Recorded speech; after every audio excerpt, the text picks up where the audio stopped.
The stagecoach rattled to a stop in front of the dusty general store, and Deanna Crawford peered through the window with trembling hands pressed against her chest, watching as a tall figure in a worn leather hat emerged from the building across the street. She had traveled 3 weeks from Boston to Angel's Camp, California, answering an advertisement for a bride that promised a new life in the West. And now the moment had arrived when she would meet the man who had paid for her passage. The year was 1878, and Deanna was 22 years old, with auburn hair swept up in a practical bun and green eyes that held both determination and fear. She had left behind a cramped boarding house where she worked as a seamstress, surviving on scraps and dreaming of something more. The letter from Yates Owens had been polite and straightforward, explaining that he owned a cattle ranch outside of town and needed a wife who could share in the hard work and isolation of frontier life.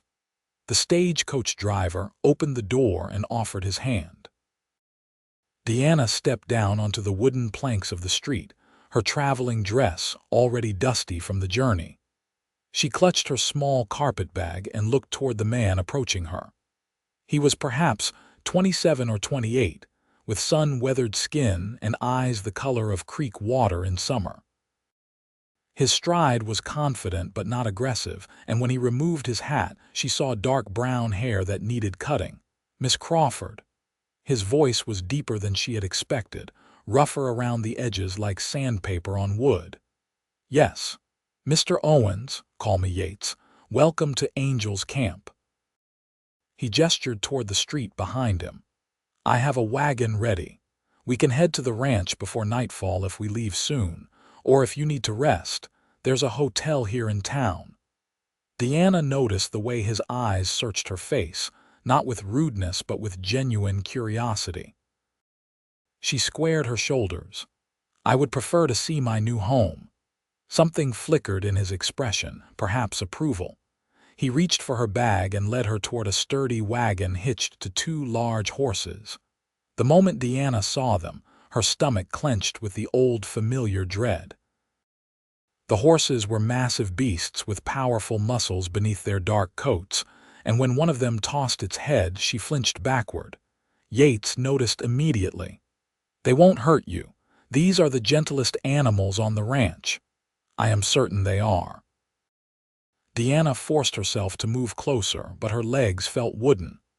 "I simply have limited experience with horses." "Limited?" Yates set her bag in the back of the wagon and turned to study her more carefully. "How limited?" Deanna's cheeks burned. She had not mentioned this particular detail in her letters. "I have never actually touched a horse." The silence stretched between them. A group of cowboys rode past, raising dust that made Deanna cough. Yates remained still, processing this information. Finally, he said, "You do understand that we live 5 miles outside of town on a cattle ranch. Everything here involves horses. I am willing to learn." Deanna lifted her chin, meeting his gaze despite her embarrassment. "I can cook, so manage a household, and I am not afraid of hard work. I will learn about horses as well." Yates studied her for another long moment, then nodded slowly. "All right, let me help you up." He offered his hand, and Deanna climbed onto the wagon seat, gripping the wooden edge so tightly her knuckles turned white. When Yates settled beside her and took up the reins, she felt the wagon shift and the horses moved forward at his command. Deanna closed her eyes briefly, fighting the anxiety that crawled up her spine. The ride to the ranch took nearly an hour. Yates pointed out landmarks along the way. A creek that ran year-round, the boundary line of his property marked by distinctive rock formations. A grove of oak trees where cattle sometimes sheltered from the midday sun. Deanna tried to focus on his words rather than the rhythmic movement of the horses in front of them. She had not always been afraid. The fear had roots in a childhood accident she rarely spoke of, when her uncle's carriage horse had bolted and thrown her to the ground. She had been only 7 years old, and the memory of hooves flashing near her head still haunted her dreams. The ranch house appeared as they crested a low hill. It was a solid structure built of wood and stone, with a wide porch across the front and a chimney rising from the center. Behind it stood a large barn, several corrals, and other outbuildings Deanna could not immediately identify. The land stretched in every direction, golden grass rippling like water in the late afternoon breeze. "It is not fancy," Yates said, and Deanna heard something defensive in his tone. "But it is sound. The roof does not leak and the well never runs dry. It is beautiful." Deanna meant it. After years in cramped Boston streets where buildings blocked the sun and the air smelled of coal smoke and unwashed bodies, this open space felt like breathing for the first time. Truly beautiful. Yates glanced at her, and something in his expression softened. He guided the horses to a stop near the porch and set the brake. This time when he helped Deanna down, his hands lingered at her waist a moment longer than necessary. She felt the warmth of them through her dress and looked up to find his face very close to hers. "I should be honest with you," Yates said quietly. "I was not certain what to expect. The whole idea of advertising for a bride felt strange, but I am glad you came." Diana's heart beat faster. "I am glad as well, though I confess I am nervous about many things. The horses, among other matters." She thought of the wedding that would need to happen soon, of sharing a home with this man she had just met, of all the unknowns that lay ahead. Yates released her and stepped back. "We will take things slowly. The Reverend is not due back in town until next week anyway. Until then, you can have the bedroom. I will sleep in the barn." Relief washed through Deanna. "Thank you." He carried her bag inside and showed her through the house. The main room held a stone fireplace, a wooden table with 4 chairs, and a rocking chair positioned to catch the light from the window. The kitchen area occupied one corner, with a cast iron stove and shelves lined with basic supplies. The bedroom was small but clean, with a sturdy bed frame and a quilt that looked handmade. Everything spoke of functionality rather than comfort, but Deanna had lived in far worse conditions. "There is a pump outside for water," Yates explained. "The outhouse is behind the barn. I have 2 ranch hands who live in the bunkhouse past the corrals. They take their meals there, so you will not need to feed them. I usually keep things simple for myself. Beans, bacon, bread when I bother to make it." Deanna set her bag on the bed. "I can prepare proper meals. I may not know horses, but I am an excellent cook." For the first time, Yates smiled fully, and it transformed his face from stern to almost boyish. "Then I think we will get along just fine." Over the next few days, Deanna settled into a routine. She woke early to prepare breakfast, discovering that Yates had not exaggerated about his simple diet. The pantry held basics but little variety. She made a list of supplies she would need from town and began planning more substantial meals. Yates ate her cooking with obvious appreciation, and Deanna found satisfaction in feeding someone who actually noticed the effort she put into the food. But the horses remained a constant source of anxiety. They were everywhere on the ranch. Yates rode out each morning to check on the cattle, returning at midday for lunch before heading out again. The 2 ranch hands, brothers named Tom and Frank Harper, were always mounted when Deanna saw them. Even simple tasks seemed to involve horses. When Yates mentioned that they needed supplies from town, Deanna assumed they would take the wagon again, but he suggested she might ride with him instead. "I cannot," Deanna said immediately. They were standing in the kitchen, and she gripped the edge of the table. "I told you I have no experience." "I know, but you will need to learn eventually. The wagon is useful for heavy loads, but riding is faster and easier for most trips." Yates leaned against the door frame, his expression patient. I can teach you. No. The word came out sharper than she intended. Not yet. Yates did not push, but Diana saw the concern in his eyes.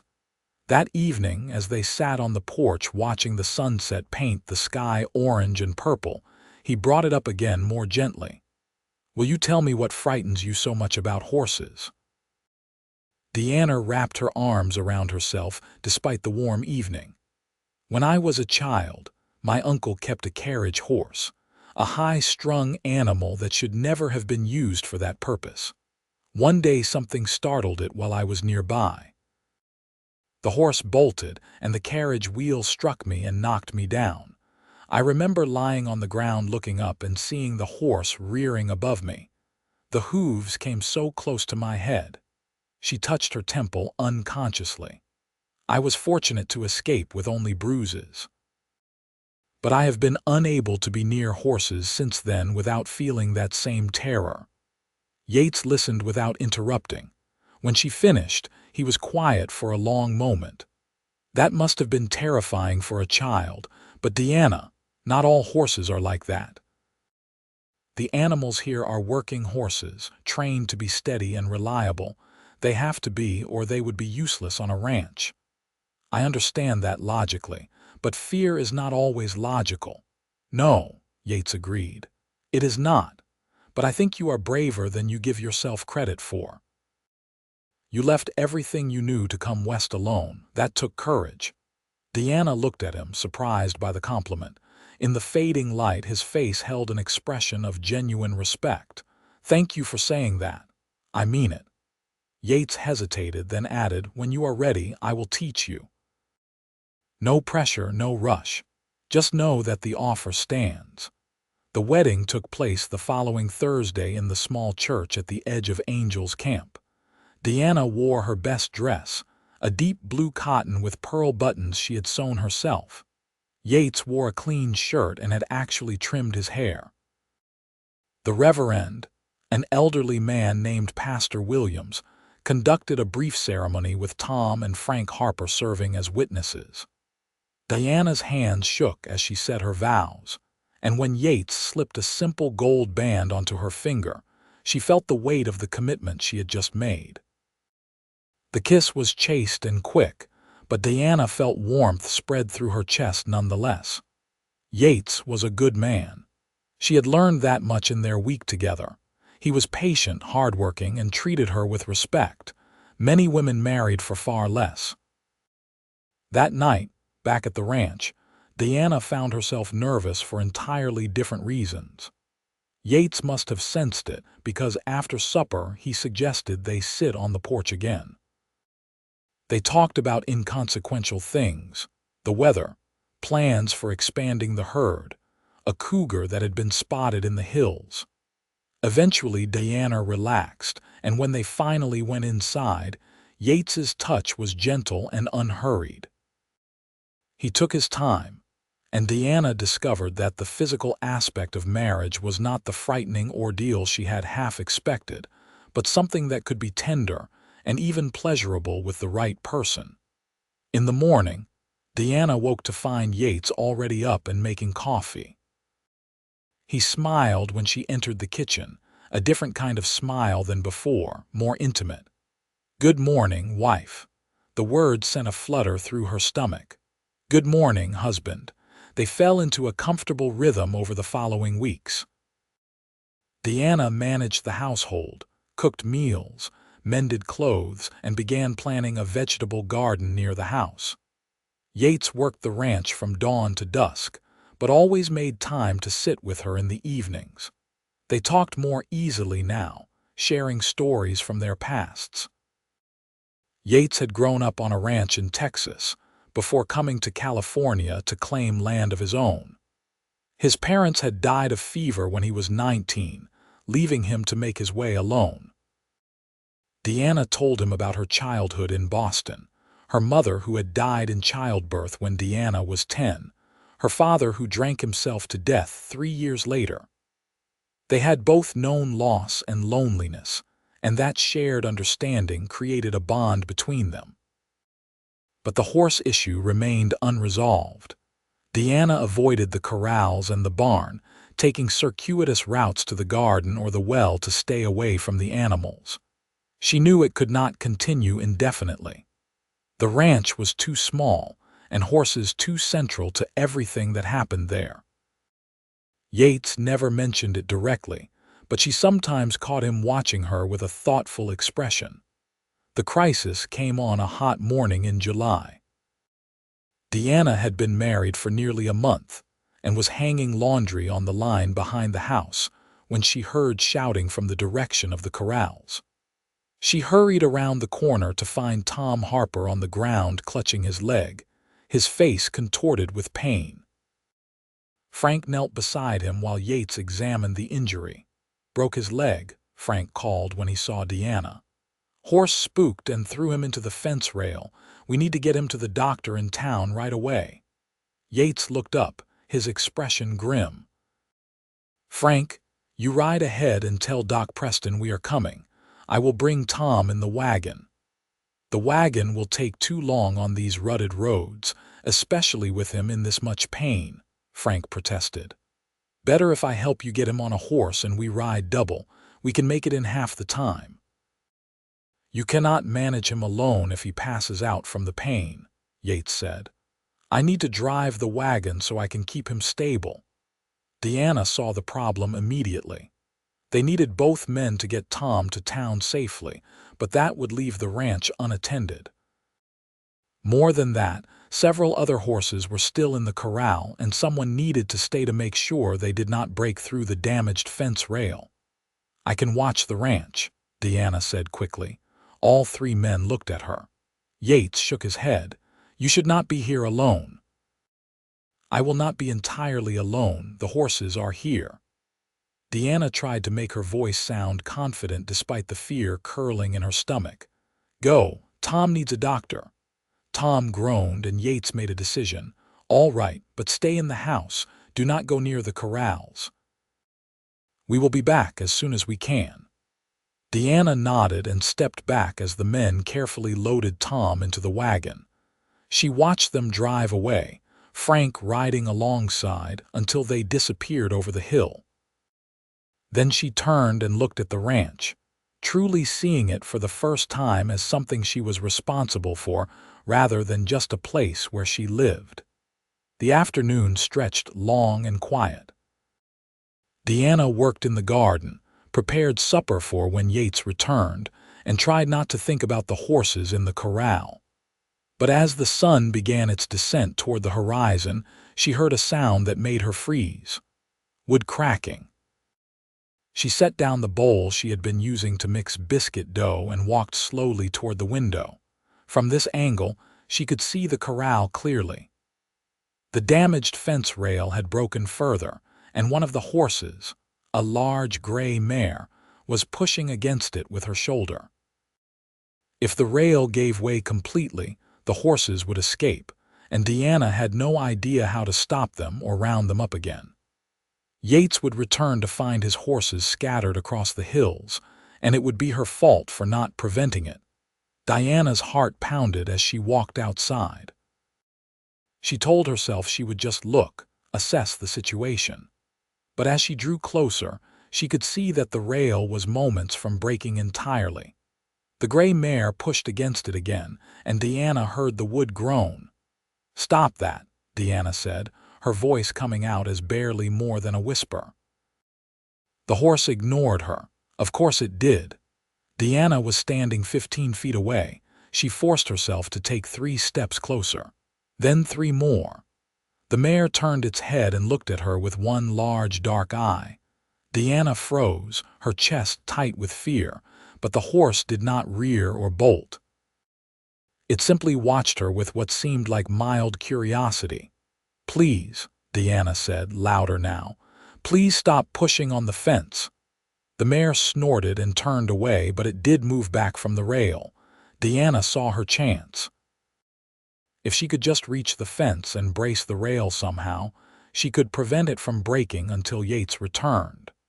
But that meant getting close enough to touch the fence, which meant being within reach of the horses. Deanna thought about what Yates had said. These were working animals, trained to be steady.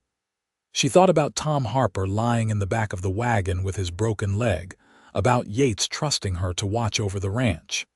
She thought about all the times in her life she had let fear control her choices, keep her small and safe and trapped. She took another step forward, then another. The mare watched her but did not move. Two other horses stood near the water trough, paying her no attention at all. Deanna reached the fence and gripped the top rail with both hands. Up close, she could see exactly where the damage was. The rail had cracked where Tom had hit it, and the nails holding it to the post were pulling free. Diana looked around desperately and spotted a length of rope hanging on a nearby post. She grabbed it and began wrapping it around the damaged section, looping it through and pulling it tight to hold the rail in place. Her hands shook, but she kept working. The mare came closer, probably attracted by the activity, and Diana felt its warm breath on her shoulder. Every instinct screamed at her to run. The horse was so large, so powerful. One kick could kill her, but Diana forced herself to stand still and keep working with the rope. The mare sniffed at her hair, then lost interest and wandered back toward the water trough. Diana tied off the rope and tested the rail. It held. It would not last forever, but it should keep the fence intact until Yates could repair it properly. She stepped back, her legs shaking so badly she nearly fell. But she had done it. She had been near the horses and survived. By the time Yates returned after dark, Diana had supper ready and was sitting in the rocking chair, still trembling slightly from the adrenaline. He came through the door looking exhausted, and Diana immediately stood. "How is Tom?" "Leg is broken in 2 places. Doc Preston said it, but he will be laid up for months." Yates pulled off his hat and tossed it onto the table. "Frank is staying in town tonight to sit with him. I rode back because I did not want to leave you alone too long." He paused, really looking at her. "Are you all right? You look pale." Deanna almost laughed. "I am fine, but the fence rail broke further. I used rope to hold it together." Yates stared at her. "You went to the corrals." "I had no choice. The horses were about to escape." Deanna sat back down because her legs still felt unreliable. "I was terrified the entire time. But I did it." Yates crossed the room in 3 strides and knelt in front of her chair, taking her hands in his. "That took real courage. I am proud of you." The warmth in his voice and the pride in his eyes made Diana's chest tighten with emotion. She realized that somewhere in the past month, this had become more than just a practical arrangement. She had begun to care deeply about what Yates thought of her, about making him proud, about being a true partner to him. "I am still afraid," Deanna admitted, "but I think you were right. I need to learn. I cannot live on a ranch and avoid horses forever." Yates squeezed her hands. "We will start tomorrow, just you and me and the gentlest horse in the string. We will take it slow." The next morning, after breakfast, Yates led Deanna to the corral. The horses from yesterday had been moved to a larger pasture, and only one animal remained. It was a small mare, chestnut-colored with a white blaze down her face and white socks on her feet. She stood quietly, already wearing a halter. "This is Daisy," Yates said. "She is 15 years old and has the temperament of a grandmother. I have seen her stand still while barn cats climbed on her back. She is the perfect horse for you to learn with." Deanna stood at the fence, gripping the rail. Daisy watched her with soft brown eyes and did not move. "What do I do?" "First, just get comfortable being near her. Come into the corral with me." Yates opened the gate and held out his hand. Deanna took it and let him lead her inside. He positioned her a few feet from Daisy and stood close behind her, his presence steadying. "Hold out your hand, palm flat. Let her smell you." Deanna extended her hand, and after a moment, Daisy stretched her neck forward and sniffed at Deanna's palm. Her breath was warm and slightly moist. Deanna felt the softness of the mare's muzzle against her skin and was surprised to find it felt like velvet. "Good," Yates murmured. "Now you can touch her neck if you want to." Deanna raised her other hand slowly and placed it on Daisy's neck. The coat was smooth and warm, and she could feel the solid muscle beneath. Daisy made a soft sound and leaned slightly into the touch. "She likes you," Yates said. Horses know when someone is afraid, but they also know when someone means them no harm. Daisy can tell you are not a threat. Over the next hour, Yates walked Deanna through the basics. How to approach a horse, how to read their body language, how to move around them safely. Deanna's fear did not disappear, but it began to feel more manageable, less like a wall she could not climb and more like a challenge she could meet.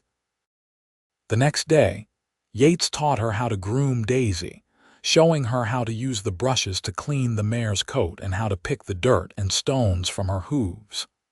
Deanna was terrified when Yates demonstrated lifting the horse's foot, certain that Daisy would kick her. But the mare stood patiently, and when Diana finally worked up the courage to try it herself, Daisy shifted her weight obligingly to make it easier. "She is helping me," Diana said with wonder. "They usually do if you treat them right."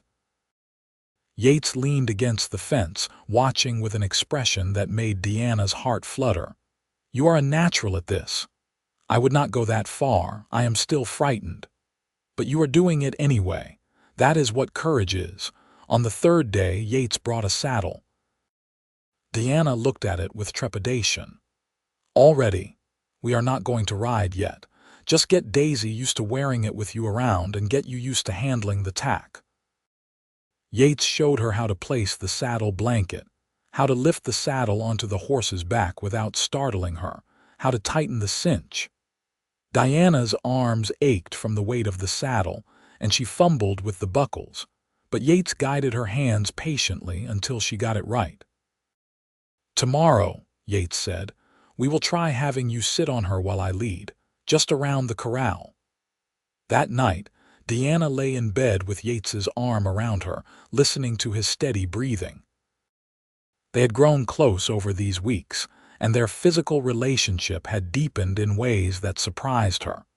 But it was more than just the physical. She found herself sharing thoughts and fears she had never spoken aloud to anyone. And Yates did the same, telling her about the loneliness of running the ranch alone, the pressure he felt to make it succeed, his dreams of building something lasting. "I am glad you came," Yates said into the darkness. "I know I already said that when you first arrived, but I mean it more now. This feels right."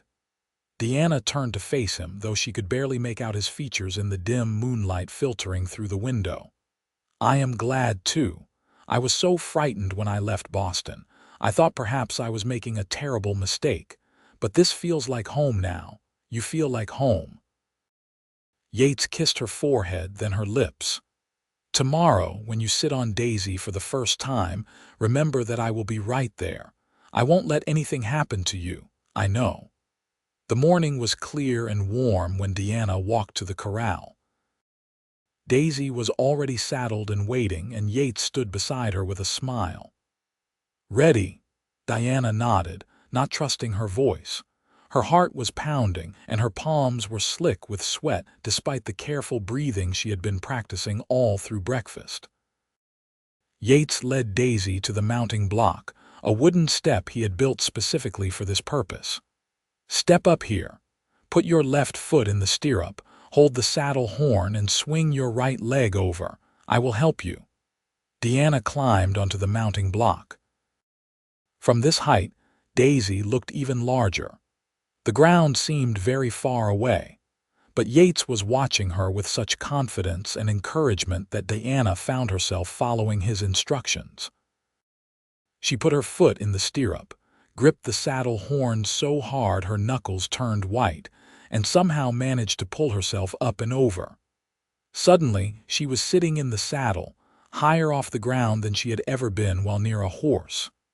"Excellent," Yates said. Now just sit there for a minute and get used to the feeling. Find your balance." Deanna sat frozen, barely breathing. Daisy stood absolutely still. Yates had his hand on the mare's neck, his other hand on Deanna's knee. "You are doing great. How does it feel?" "Terrifying," Deanna managed. "But also strange. I can feel her breathing. The saddle is not as uncomfortable as I expected." "That is good. Now I am going to lead her in a slow walk around the corral. Keep your heels down, hold the reins gently, and try to move with her rhythm." Yates clicked his tongue and Daisy began to walk. Deanna gasped and gripped the saddle horn tighter. The horse's movement was rolling, almost like being on a boat. Each step transferred through the saddle into Deanna's body, and she felt completely off balance at first. But as they made their way around the corral, something began to shift. She started to anticipate the motion, to relax slightly into it.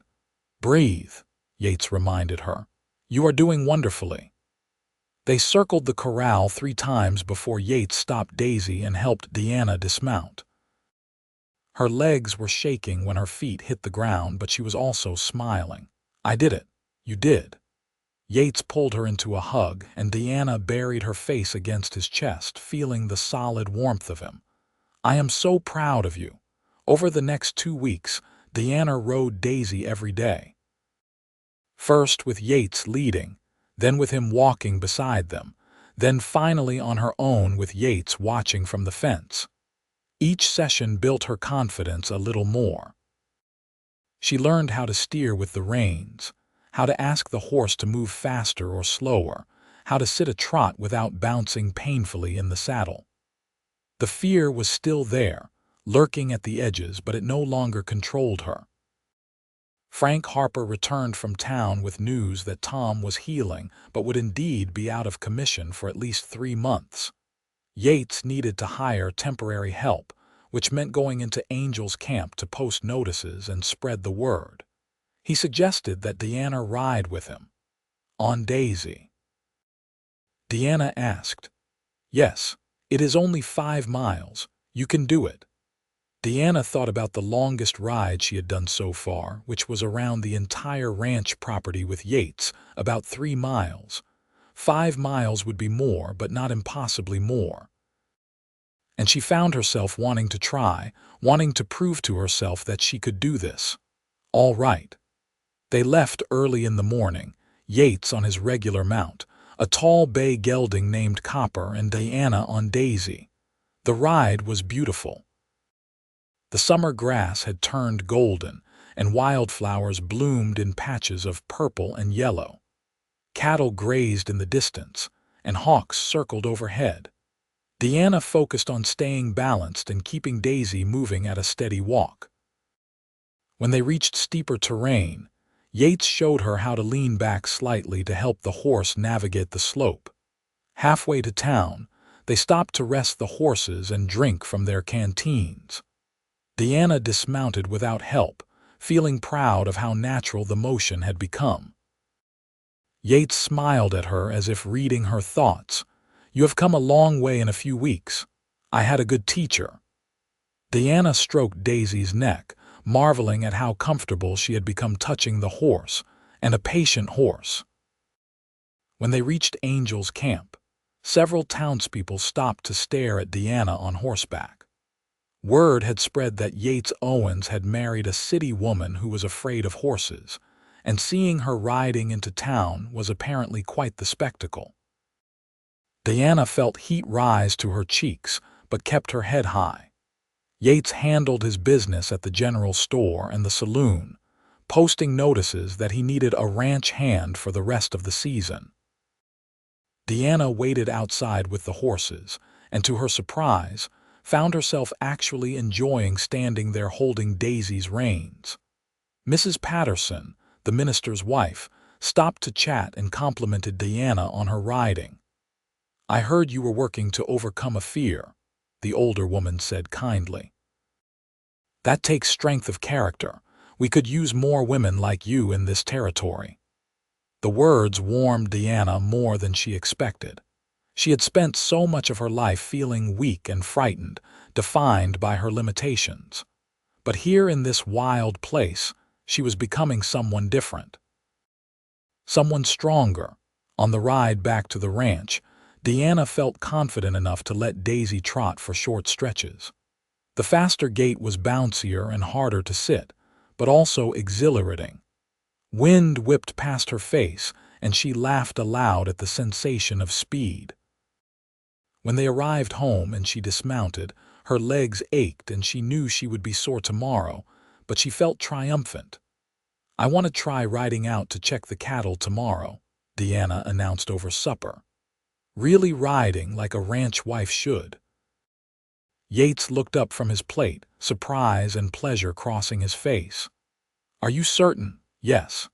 I still get nervous and I probably always will to some degree, but I do not want to let that stop me anymore. You need help with the ranch, especially with Tom injured. I want to be able to truly help, not just cook and clean but actually work beside you." Yates reached across the table and took her hand. "You have no idea how much that means to me."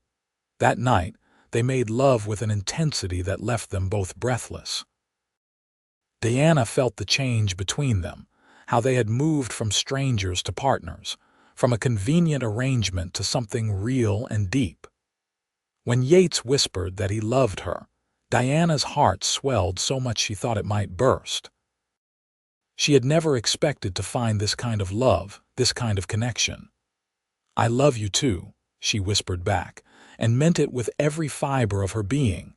The summer months passed in a blur of work and learning. Deanna became proficient at riding, though she still preferred Daisy's steady temperament to the more spirited horses. She learned to rope, though she was not particularly good at it. She learned to read the signs of weather coming, to identify which plants were safe for the cattle to eat and which were poisonous. Yates hired a man named Jack Porter to replace Tom temporarily, and Frank spoke highly of Deanna's progress whenever he saw her working around the ranch. In August, Deanna realized she had missed her monthly courses. She waited another week to be sure, then told Yates one evening as they sat on the porch watching the stars emerge, "I believe I am with child." Yates went very still, then slowly turned to look at her. "Are you certain?" "As certain as I can be without seeing a doctor. All the signs are there." A smile spread across Yates's face, slow and wondering. "A baby, we are going to have a baby." Deanna nodded, feeling tears prick her eyes.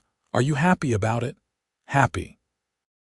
Yates pulled her into his arms, holding her tight.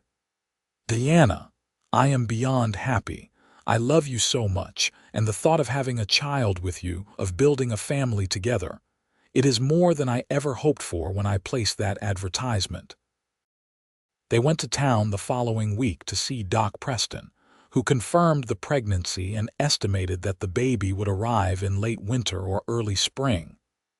Deanna felt both excited and terrified. She had no mother to guide her through this, no female relatives to ask for advice, but Mrs. Patterson took her under her wing, and several other ranch wives made a point of welcoming her more warmly once they heard the news. As autumn arrived and the heat began to fade, Deanna found herself falling even more deeply in love with the ranch and with Yates. She loved the routine of their days, the hard work that left her physically tired but spiritually satisfied. She loved riding out with Yates to move cattle to different pastures, loved the quiet moments sitting on horseback watching the sun rise over the hills. Most of all, she loved the man she had married, who had shown her such patience and kindness, who had helped her face her greatest fear and become stronger than she ever thought possible. Tom Harper's leg healed enough by October that he could return to light work, though he would never be quite as steady on his feet again. Jack Porter decided to move on to a ranch further north, and Yates let him go with a good recommendation and pay. The ranch settled into its winter routine, with less riding needed as the cattle stayed closer to the water sources and the winter grass. Diana's belly grew round and obvious. She had to stop riding Daisy in November when it became too uncomfortable and awkward to mount. She missed it more than she expected, missed the freedom of being on horseback and the quiet communion she had developed with the gentle mare. But she kept herself busy preparing for the baby, sewing tiny clothes and setting up a cradle that Yates built with his own hands. Winter brought cold rains that turned the roads to mud and kept everyone closer to home. Deanna and Yates spent long evenings by the fire, talking about the future.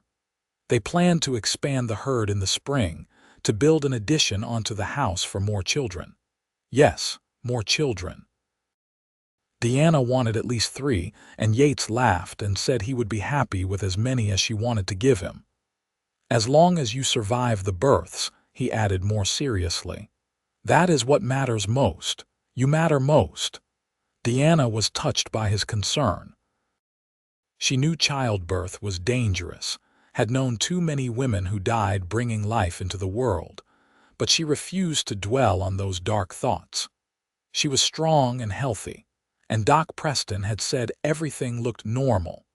The baby came on a cold morning in late February.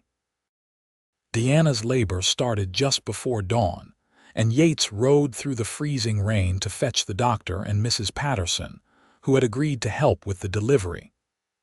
The hours that followed were the hardest of Deanna's life.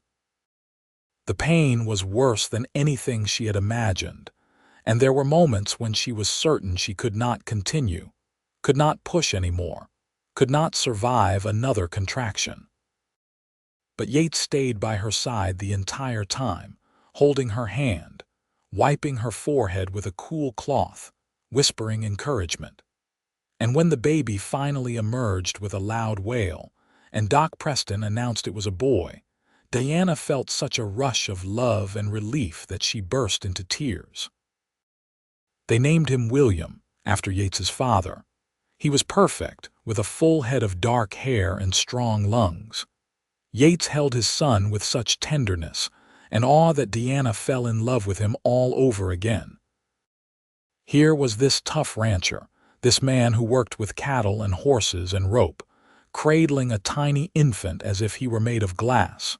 The weeks after William's birth passed in a haze of sleepless nights and constant feeding. Deanna was exhausted but happy. Yates helped as much as he could, walking the floor with William when he cried, changing diapers without complaint, making sure Deanna ate and rested. The ranch hands were endlessly entertained by the sight of their boss with a baby, and Frank Harper whittled a set of wooden toys that he presented awkwardly, but with obvious pride. Spring arrived slowly, bringing green grass and wildflowers and warmer days. When William was 6 weeks old, Deanna bundled him up and carried him outside to show him the ranch. She walked to the corral where Daisy stood watching, and the mare came immediately to the fence. Deanna held William up so the horse could see him. "This is the horse that helped me learn to be brave," Deanna told her son, even though he was far too young to understand. "Someday you will ride her too, and you will learn all the things your father taught me." Yates came up behind her and wrapped his arms around both of them. "He will grow up knowing horses, not fearing them."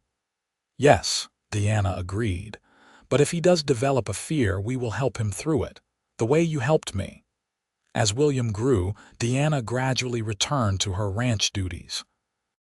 She started riding Daisy again when he was 4 months old, taking short trips around the property while Yates watched the baby. It felt wonderful to be back in the saddle, to feel the rhythm of the horse beneath her and the wind in her hair. She had come so far from the terrified woman who had arrived in Angel's Camp 2 years ago. The ranch prospered. Yates expanded the herd as planned, buying quality breeding stock that promised good calves. They hired another permanent hand to help with the increased work. Deanna's garden flourished, and she learned to preserve food for the winter months. She became known in town as a skilled seamstress as well, and several women brought her mending work that brought in additional income. William took his first steps on a warm day in October, tottering from Diana's arms to Yates's across the kitchen floor. His first word was "Papa," which made Yates grin for days. His second word was "Mama," which made Diana's heart melt. And his third word, surprisingly, was "Daisy," because the horse was such a constant presence in their lives. When William was 18 months old, Diana realized she was pregnant again. This time the news felt less frightening and more joyful. She knew what to expect now, knew she could survive it. And she wanted more children, wanted to fill the house with life and laughter. Their second child was born in the spring of 1881, a daughter they named Rose. She was tiny and delicate where William had been robust, with her mother's auburn hair and her father's creek water eyes. William was initially jealous of the attention she received, but soon became protective of his little sister, bringing her his favorite toys and patting her head with chubby hands. The years flowed into one another, marked by the changing seasons and the rhythm of ranch life. Diana became an accomplished rider, able to work cattle alongside Yates and the ranch hands. She never lost all of her fear completely. There were still moments when a horse would move suddenly, and her heart would race, but she had learned to manage it, to push through it. The fear was just a small part of her now, not the defining characteristic it had once been. William and Rose grew like weeds, strong and healthy and happy. When William was 5, Yates lifted him onto Daisy's back for his first ride. Diana's heart clenched watching it, remembering her own terror at that first time in the saddle. But William had no such fear. He had grown up around horses, and to him they were as natural as the cattle or the chickens or the ranch dogs. He laughed with delight as Yates led Daisy around the corral, and Diana felt tears on her cheeks, though she could not have said if they were from joy or from bittersweet memory. In 1883, Diana gave birth to their third child, another boy they named Samuel. The birth was easier this time, and Diana recovered quickly. Yates joked that they were building their own crew of ranch hands, but his eyes were soft when he said it. He loved being a father, loved teaching his children about the land and the animals, loved the noise and chaos they brought to the once quiet house. Rose proved to be as fearless as her brother, climbing trees and chasing chicken, and begging to ride before she was big enough. Samuel was quieter, more thoughtful, content to sit and watch the world around him. But all 3 children adored their parents and the ranch that was their whole world. On a summer evening in 1884, Diana stood on the porch watching Yates teach William and Rose how to rope a fence post. Samuel was on her hip, one hand tangled in her hair. The sun was setting in brilliant shades of orange and pink, and the air smelled of grass and dust and home. Diana thought back to that terrified woman who had stepped off the stagecoach 6 years ago, so afraid of horses she could barely look at them, so uncertain about the choice she had made to come west. She had been transformed by this place, by this man, by the courage she had found within herself to face her fears. The ranch that had seemed so foreign was now imprinted on her soul. She could not imagine living anywhere else, doing anything else. This was home. This was family. This was love. Yates looked up and caught her watching. He handed the rope to William and walked back to the porch, his stride confident and easy. When he reached Diana, he took Samuel from her arms and set the boy on his shoulders, then wrapped his free arm around Diana's waist. "What are you thinking about?" he asked. Diana leaned into him, into the solid strength that had been her anchor through all the changes and challenges. "I am thinking about how grateful I am. For you, for the children, for this life. I never knew I could be this happy." Yates kissed her temple. "Neither did I. You took a chance on a lonely rancher's advertisement, and you gave me everything I ever wanted." They stood together watching their children play as the sun sank lower, painting the world gold. The horses moved in the corral, dark shapes against the fading light. Daisy stood at the fence as if watching the scene as well, the gentle mare who had been part of Diana's transformation. The years continued their steady march. The children grew older, taking on more responsibilities around the ranch. William proved to have his father's natural way with animals and became an excellent rider by the time he was 10. Rose was more interested in the business side, always asking Yates about prices and markets and how to judge quality cattle. Samuel loved the land itself, studying the plants and animals, collecting rocks and feathers and other treasures. Diana and Yates's love deepened with time, the way strong roots grow deeper into good soil.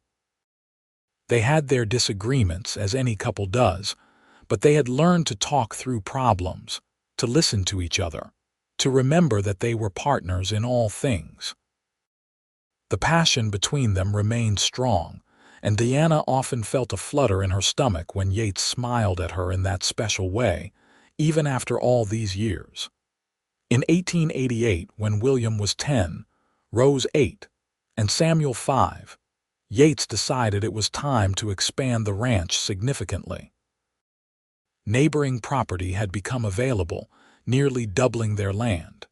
It was a risk, requiring them to take out a loan and work harder than ever. But Diana supported the decision without hesitation.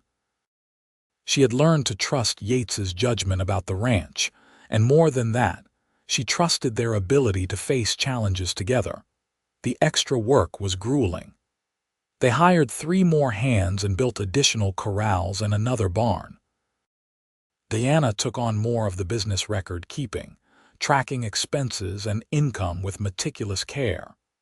The children pitched in as well, with even young Samuel doing what he could to help. It was exhausting, but it was also exhilarating to see the ranch growing, thriving, becoming more than they had dreamed. By 1890, the expansion had paid off. The ranch was prosperous, with a reputation for quality cattle that drew buyers from across California. Yates bought Diana a new piano that had to be shipped from San Francisco, fulfilling a dream she had mentioned only once in passing. The instrument filled the house with music, and Diana taught the children to play, creating evenings of family concerts that became treasured memories. William grew into a fine young man, tall and serious like his father, with a gift for training horses that drew notice throughout the territory. Rose was spirited and clever, already talking about attending normal school to become a teacher, though Diana suspected she would end up running a ranch of her own someday. Samuel remained the quiet observer, but his insights were often the sharpest, and he had a way with injured animals that was almost magical.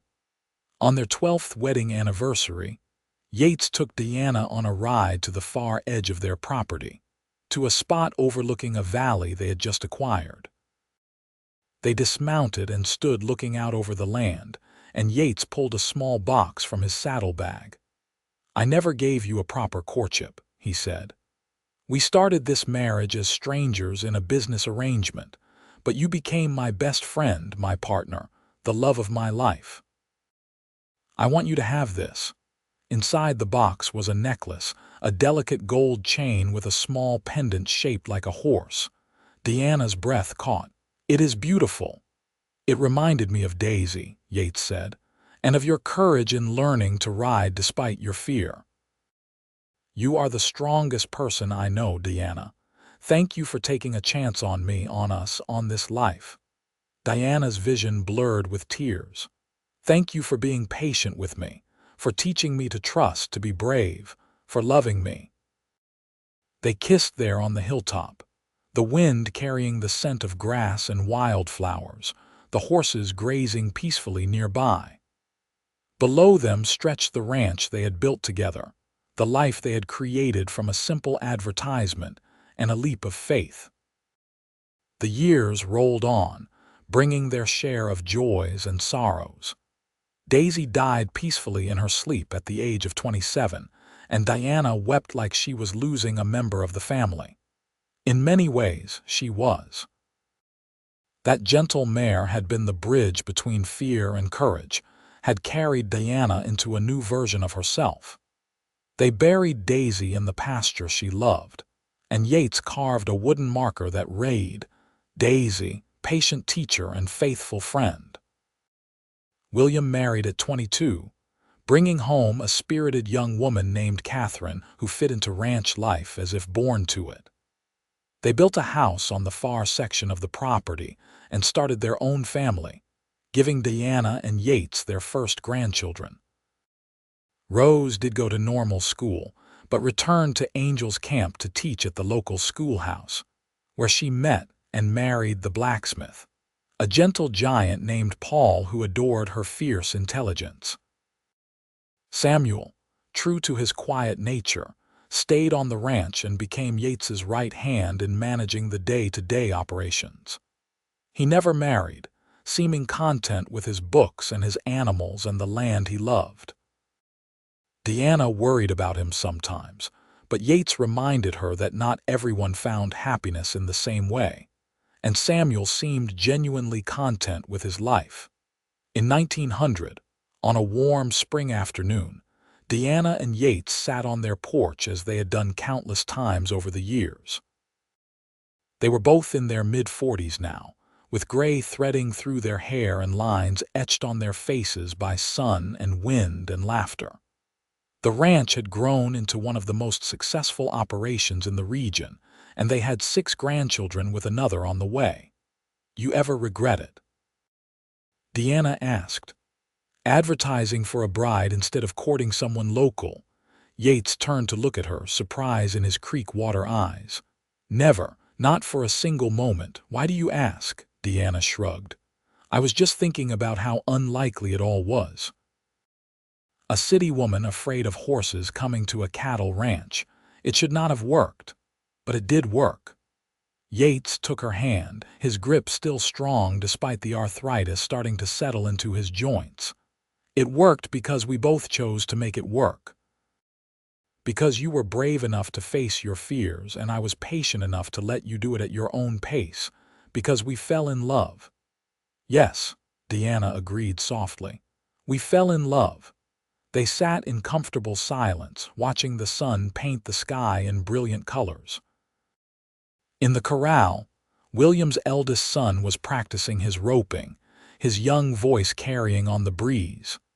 In the kitchen, Rose was helping Catherine prepare supper, their laughter floating through the open windows.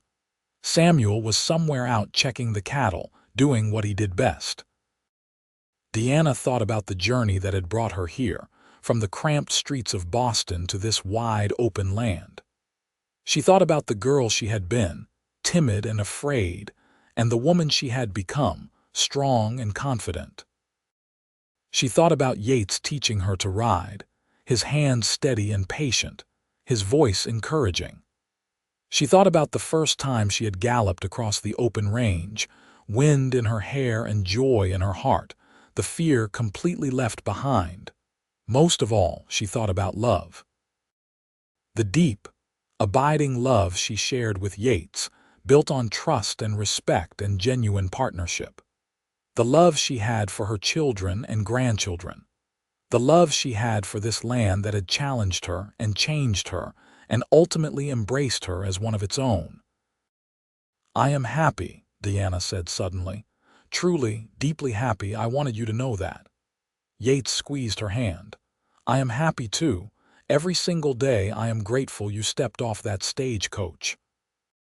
As the sun set over the ranch, painting everything in shades of gold and amber, Diana leaned her head on Yates's shoulder and closed her eyes. She could hear the sounds of family all around her, smell the familiar scents of horses and grass and home. This life she had built, this love she had found, was more than she ever could have imagined when she answered that advertisement so many years ago.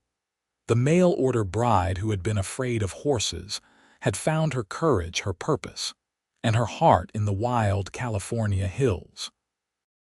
She had learned to ride, to trust, and to love with her whole being. And in doing so, she had found the greatest treasure of all, a true home, a devoted partner, and a life filled with meaning and joy. The stars began to emerge in the darkening sky, and Deanna opened her eyes to watch them appear one by one. Yates was still holding her hand, his thumb tracing gentle circles on her palm. The ranch settled into its evening quiet, peaceful and prosperous and whole. This was where Deanna belonged. This was where her story had been heading all along, from that first terrifying glimpse of horses in Angel's Camp to this moment of perfect contentment. She had learned to ride. She had learned to trust. And in learning those things, she had learned to truly live. The rest of her days would be spent here, on this land she loved, with the man who had shown her the way. It was more than enough. It was everything.